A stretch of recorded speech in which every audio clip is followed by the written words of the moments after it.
Hi, Edward Reformina here, author of Pinoy MLM Expose and the creator of Sponsor More Downlines. In this 3-part video training, ituturo ko sa iyo yung mga secret sponsoring strategies na nadiskubre at natutunan ko na tumutulong sa akin para makapag-sponsor ng 10 up to 23 direct downlines every single month.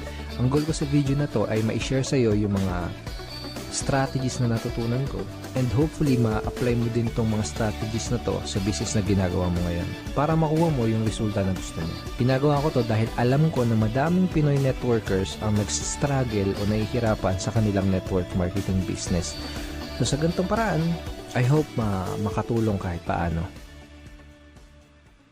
Ang una natin pag-usapan ay yung mga common problems na na-experience at nararanasan ng mga Pinoy networkers sa kanilang network marketing business. Una sa mga problem na yon ay yung puros hindi qualified ang mga na-invite na prospect, kaya puros rejections din ang napapala nila. So karamihan ng mga na-invite nila is mga negative, mga skeptical, kung hindi negative at skeptical, mga walang pera. So ito yung ilan sa mga reason kung bakit puros rejections yung napapala nila doon sa mga ini-invite nila. Pangalawang problem is, madami na silang na-invite, pero nahihirapan at wala pa din silang mapajoin. So, na-invite na nila lahat ng mga kakilala, kaibigan at kamag-anak nila, pero nahihirapan silang i-convert yung mga prospects na yun into downlines. Pangatlong problem is, nauubusan sila ng panggalaw. So, yun nga, dahil nga ang dami na nilang na-invite, tapos puros rejection, hirap sila magpasali. Anong nangyayari? Mas malaki pa yung ginagastos nila kesa dun sa kinikita nila. At kadalasan, nagkakanda utang-utang pa imbis na kumita. So, ito yung mga ilan sa mga common problems na na-experience sa mga network marketers. Actually, ito din yung mga naging problema ko nung nagsisimula pa lang ako sa network marketing business ko. So, halos araw-araw akong pumupunta sa office namin para mag-invite ng mga kakilala at kaibigan ko. And ginawa ko lahat ng mga sinabi at tinuro sa akin ng upline ko. Nag-invite ako ng kung sino-sino, namigay ako ng flyer sa kalsada, sa mga malls, na musakal, nag-house party, nagbahay-bahay, etc. etc. Pero yun nga, puros rejections yung napala ko. At yung puros rejections yung natanggap ko sa mga prospect ko kahit ang dami ko nang in-invite. Karamihan doon sa mga na-invite ko, puros negative, mga skeptical. Yung iba sinabihan ako na scam daw yung ginagawa ko. Yung iba sinabi, balikan ko na lang daw sila kapag may resulta na ako. Yung iba naman, sinabi na yung mga nauna lang kumikita dyan, kung ano-ano pa. Sa madaling salita, puros mga hindi qualified na prospects yung mga na-invite ko. So, yun nangyari sa akin. After 4 months, isa lang yung napasali ko. Actually, itong isang napasali ko na to parang naawa lang siya sa akin kasi nga wala akong mapajoin. Parang napilitan lang siya na mag-join sa akin. And dahil nga ganun, hindi ako kumikita sa business ko. Puros failures and rejection. Nagkanda utang-utang ako kasi dahil syempre kailangan ng panggalaw.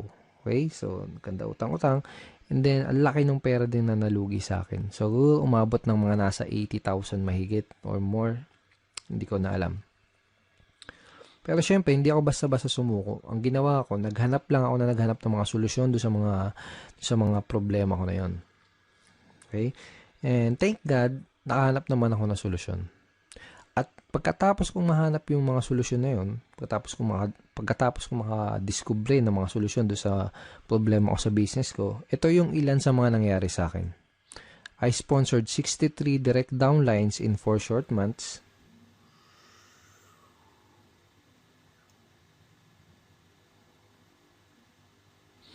And consistently na din ako nakakapag-sponsor ng 10 up to 23 direct downlines every single month.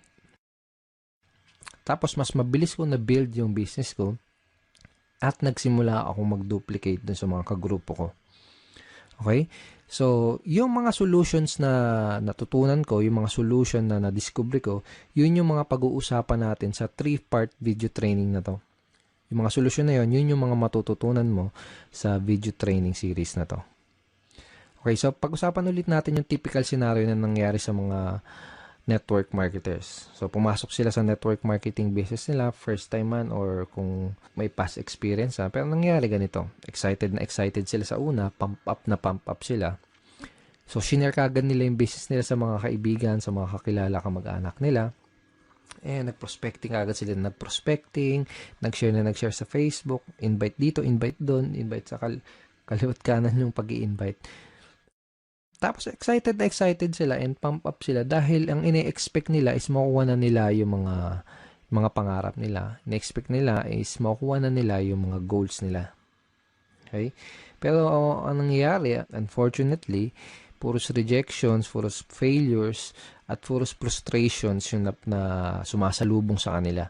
Tapos nagtataka sila kung bakit ganun yung nangyayari. Hindi nila alam kung bakit ganun yung nagiging resulta kahit binibigay naman nila lahat ng effort nila. Kahit ginagawa na nila lahat ng mga tinuturo sa kanila. Hindi nila alam na ang tunay na problema kaya sila nahihirapan, ang dahilan kung bakit puros rejections ang napapala nila ay dahil hindi nila alam kung paano mag-pre-qualify o mag-sort out ng mga prospects. Kaya nangyayari, madami silang oras, effort at pera na sinasayang sa pakikipag-usap sa mga unqualified na prospects. Hindi din nila alam kung paano sagutin ng tama yung mga common MLM objections. Kaya kahit qualified na yung mga prospect na kausap nila, hindi pa din nila mapajoin dahil sa mga objections na hindi nila nasasagot ng tama. Okay? At hindi nila alam, karamihan, hindi nila alam kung paano mag-close effectively. Kaya kahit madami silang mga prospects na kinakausap, hirap pa din silang makapag-recruit. Bago ko ituro, bago ko i-share sa iyo yung mga solusyon sa mga problema na to, first, I would like you to imagine na nag-apply ka sa McDonald's. Sabihin natin, nag-apply ka sa McDonald's tapos natanggap ka sa trabaho. Pero ito yung scenario, wala kang kahit anong alam sa pagluluto, hindi ka pa nakapagprito kahit isang beses, hindi mo pa nagagawang magluto sa tanan ng buhay mo. Okay? Ngayon, ito yung tanong. Kapag inutusan ka ba ng manager para pumunta doon sa kitchen para magprito ng burger patty, ang tanong is, magagawa mo ba ng tama yung trabaho mo? Yung inutos sa'yo? Malamang hindi kasi nga wala ka pang background, wala ka pang knowledge para gawin yung task na yan. Tingin mo alam mo kung kailan mo babaliktarin yung burger patty. Tingin mo alam mo kung luto na o kung hilaw pa yung burger patty na niluluto mo.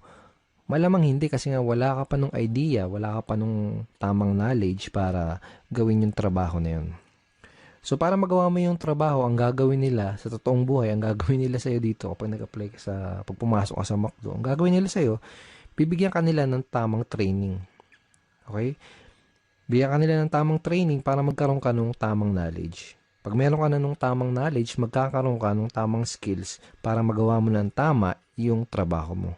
So, ganun din dito sa network marketing.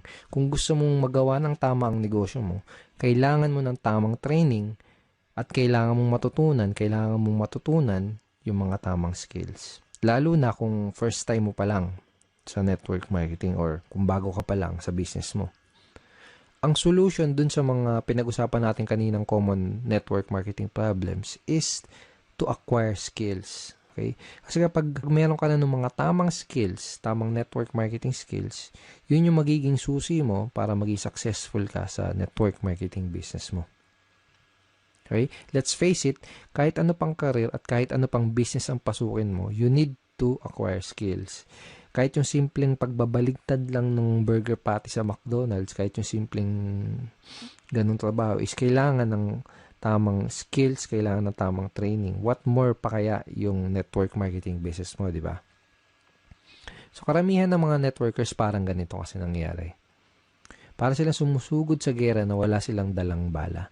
Kumbaga, hataw sila ng hataw, araw-araw silang humahataw, kahit wala pa sila ng mga necessary skills na kailangan para magkaroon ng resulta at para magawa ng tama yung business nila. Kaya madalas na nangyayari, mas nauuna pa silang mag-quit bago pa nila matutunan yung mga tamang skills. So, kung nahihirapan ka ngayon, kung nahihirapan ka makapag-sponsor, kung nahihirapan ka makapag-recruit, kung nahihirapan ka sa network marketing business mo, yun ay dahil wala ka pa nung mga kinakailangan na skills para maging effective na networker. Kung gusto mo ng resulta sa business mo, aralin mo lang ng mabuti yung mga skills na yun.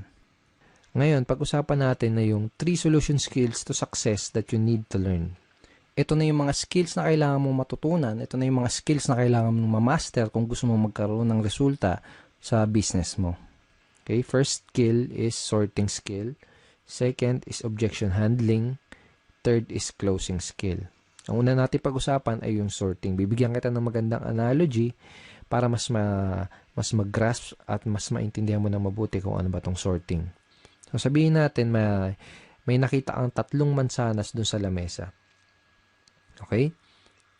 So gusto mo kumain ng mansanas, kaya ang ginawa mo, kumuha ka ng kutsilyo, hiniwa mo sa gitna yung mansanas. Yung unang mansanas nakita mo, bulok na yung loob niya. So ang ginawa mo, hindi mo kinain. Okay? Pangalawang mansanas na hiniwa mo, nakita mo may uod yung loob. So ang ginawa mo, hindi mo din kinain. Okay? Yung pangatlong mansanas na hiniwa mo, nakita mo okay na siya. Hinug na at pwedeng-pwede nang kainin. So yun ang kinain mo. Yun lang yung kinain mo. So ang ginawa mo, hindi mo kinain yung naunang 2 mansanas kasi nalaman mo kaagad na hindi sila magandang kainin, tsaka baka magkasakit ka pa. Okay? Ganun yung sorting. Pwede mong i-apply to sa network marketing business mo. Pwedeng sa simula pa lang, pwedeng sa una pa lang ay malaman mo na kaagad kung sino lang ba yung mga qualified dun sa lahat ng mga prospect na kinakausap mo. Para mag-i-invest ka lang ng oras, ng effort, tsaka ng pera mo doon sa mga qualified na prospect. Napaka-importante na matutunan mo ang skill na to kasi kapag marunong ka mag-sorting, hindi ka na mag-aaksaya ng oras, effort at pera para lang kausapin yung mga hindi qualified na prospects. Okay? Pag marunong ka mag-sorting, mas makakapag-save ka ng valuable time mo dahil ang mga kakausapin mo lang ay yung mga taong gustong makinig ng business presentation mo at ng mga sasabihin mo. Mas less din yung magiging rejection mo dahil masasala mo ng maigi yung mga kausap mo at madadala mo sa opisina nyo. Ngayon, tatanungin kita, sinong mas gusto mong kausapin? Sinong mas gusto mong entertainin? Sino yung mas gusto mong dalhin sa opisina nyo? Yung mga taong walang idea sa pupuntahan nyo, yung mga negative, mga skeptical, yung mga walang pang-invest, o yung mga qualified, open-minded, at may mga desire maging successful na prospect na interesadong malaman ang opportunity mo. Okay? So, di na kailangan tanungin, di ba? You can easily sort your prospects by identifying the reason why. Madali mong masusort out yung mga prospects na kinakausap mo. Ang kailangan mo lang gawin is alamin mo kung mayroon ba silang sapat na reason why, kung ano ba yung reason why nila, kung may maganda ba silang reason why para maging part ng business mo. Okay? So sabihin natin may kinakausap kang prospect, may pinoprospect ka, o kaya sabihin natin may nag-inquire sa'yo sa mga advertisement mo, sa mga online post mo, sa mga post mo sa mga dyaryo, etc. Kung ano man yung ginagawa mong promotion. Ito yung mga ilan sa mga kailangan mong malaman para malaman mo kung qualified ba yung prospect na kinakausap mo. Okay? Bakit nila kailangan ng additional income? Bakit nila gustong maging successful? May problema ba silang gusto nilang masolusyonan? Bakit nila gustong magkaroon ng pagbabago at mas magandang buhay? Madali mong ma-identify yung mga reason why ng prospect mo by simply asking the right questions. This time, gusto kitang bigyan ng mga example questions, example lines na ginagamit ko para magawa kong malaman kung yung mga reason why ng prospect ko, para magawa kong malaman kung qualified ba yung prospect na kinakausap ko. So, sabihin natin na introduce mo na yung opportunity mo. Ito yung question na pwede mong itanong sa kanya para malaman mo kung ano yung reason why niya at para malaman mo kung qualified ba siya na prospect para sa business mo. Ito. Pwede mo bang sabihin bakit gusto mong magkaroon ng blank? Okay? So, sabihin natin, in-offer mo yung opportunity mo as a part-time business or home-based business, extra income, o kung ano man. Ganito sasabihin mo. Pwede mo bang sabihin bakit gusto mong magkaroon ng home-based business? Pwede mo bang sabihin bakit gusto mong magkaroon ng part-time income? Okay? Another example, another variation ng question na to ay ito. Ano yung reason bakit ka interesado na magkaroon ng blank? Okay? Again, ilalagay mo doon sa blank kung paano mo ina-offer yung opportunity mo. For example, ano yung reason bakit ka interesado na magkaroon ng home-based business?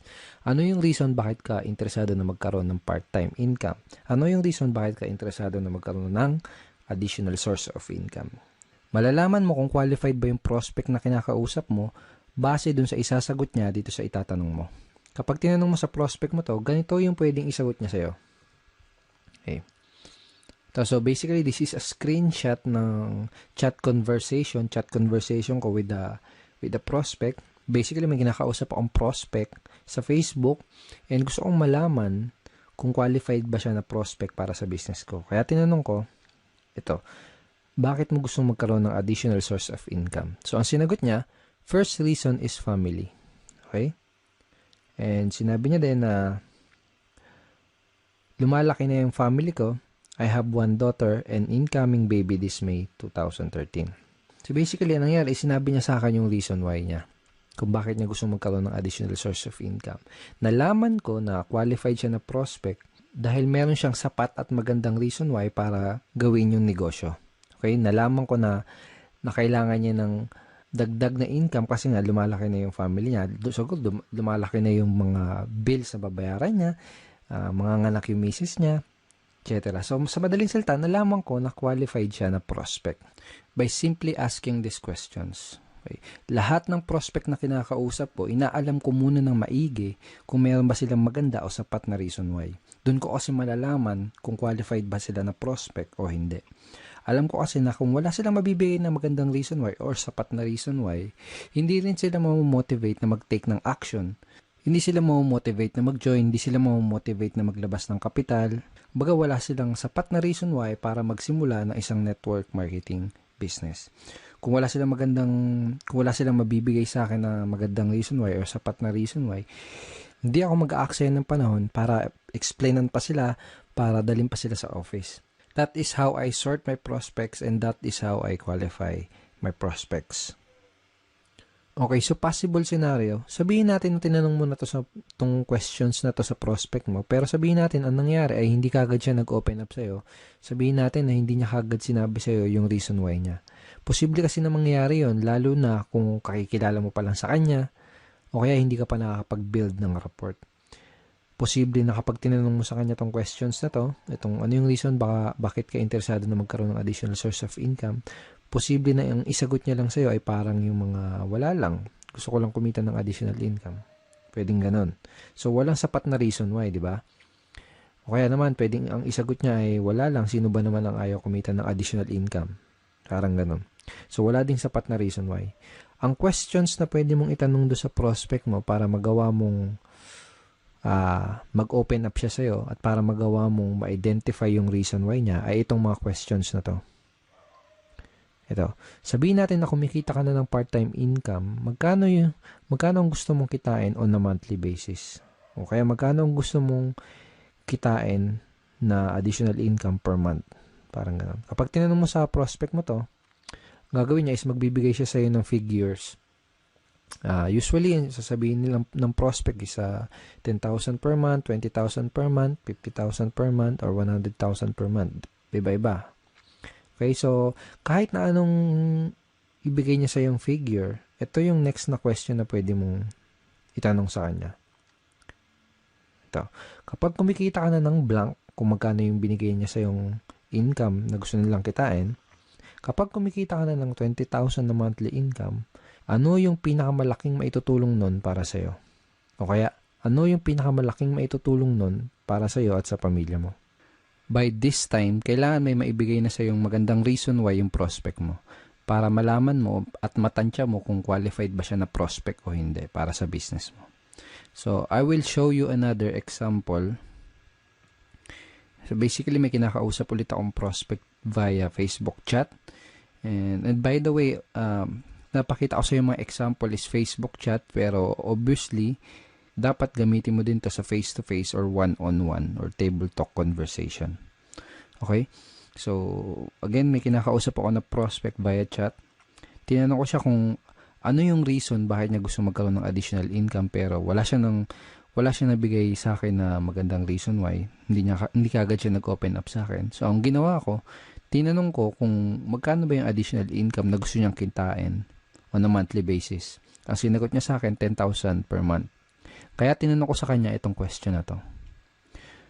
Okay, sabihin natin na kumikita ka na ng 10,000 na monthly income.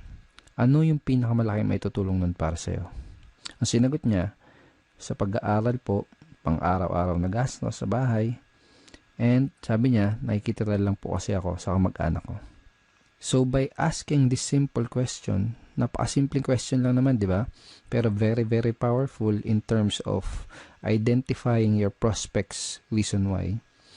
And very powerful para magawa mong mag-open up sa'yo yung prospect mo. So, by asking this simple question, nagawa kong mag-open up yung prospect at nalaman ko na qualified pala siya dahil may maganda at sapat na reason why pala siya para gawin yung business. So, pag alam mo na yung reason why ng prospect mo, pwede ka na mag-move on dun sa next step, which is to introduce him or her dun sa business opportunity na ina-offer mo. So, kapag alam mo na yung reason why ng prospect mo, kapag alam mo na yung gusto niyang monthly income na kitain, ito yung line na pwede mong gamitin para madali mong ma-invite yung prospect mo doon sa inyong business opportunity meeting or BOM, sa inyong seminar or online video, kung ano man. Depende sa company nyo. Every company, iba-iba yung sistema nila. Okay, so ito yung line na pwede mong gamitin. Kung may maipapakita ako sa yung paraan na pwede kang kumita ng blank per month doing part-time para their why, isisingit mo dyan yung reason why na sinabi sa'yo ng prospect mo. Willing ka bang tignan kung ano yun? So, for example, kung may mapapakita ako sa yung paraan na pwede kang kumita ng 20,000 per month na income doing part-time para magawa mong matulungan yung asawa mo sa mga gastusin nyo or para magawa mong mabayaran lahat ng mga pagkakautang nyo or para makatulong ka sa mga magulang mo, willing ka bang tignan kung ano yun? Kapag tinanong mo sa prospect mo tong question na to, ano sa tingin mo yung isasagot niya sa'yo? Tingin mo sasagutin ka niya ng, di ako willing tignan yan. Wala akong time. Ganun ba yung sasagot niya? Most likely, ang isasagot niya sa'yo is positive answer. Ang pwedeng isagot sa'yo ng prospect mo ay tulad ng, sige, willing akong tignan kung ano yan. O kaya, mukhang okay yan ah. Ano ba yan? Sige, willing akong tignan kung ano yan. Para mga ganun. So, this is a very effective line na pwede mong gamitin para madali mong ma-invite yung prospect mo dun sa opportunity meeting nyo. Napaka-effective nitong line na to dahil ginamit mo yung reason why ng prospect mo dun sa invitation mo. Ngayon, pag-usapan natin kung ano yung mga pwede mong gawin para mapakinabangan mo na maigi yung mga tinuro ko sa'yo dito sa video na to. Okay? So, ito yung mga kailangan mong gawin. Una, write this example sorting questions that I gave you. So, mamaya balikan mo tong video na to, i-play mo ulit, tapos isulat mo sa papel o kaya i-type mo sa cellphone mo or sa iPad mo yung mga example questions na binigay ko sa'yo. Okay? Second, read this line ng paulit-ulit and try to internalize them. Okay? So, wag mo kabisaduhin. Okay? Mas maganda kung ma-internalize mo siya. Mas maganda kung mas maintindihan mo kung ano yung reason bakit mo siya tinatanong. Basta, tandaan mo, yung mga example questions na binigay ko sa'yo, ang goal mo, kaya mo gagamitin yung mga example questions na yun, ay para ma-qualify mo yung prospect mo at para malaman mo yung reason why nila. Okay? Pangatlo, start asking these sorting questions to your prospect. So, kung may kakausapin ka na prospect mamaya, bukas o sa isang araw, start using these questions. Simulan mong gamitin at itanong yung mga question na yon sa mga prospect na makakausap mo para magawa mong masort yung mga kinakausap mo na prospect at para malaman mo kaagad kung qualified ba sila o hindi sa business mo. Pag ginawa mo yon, mas makakapag-save ka ng time, ng effort, tsaka ng pera mo. Okay?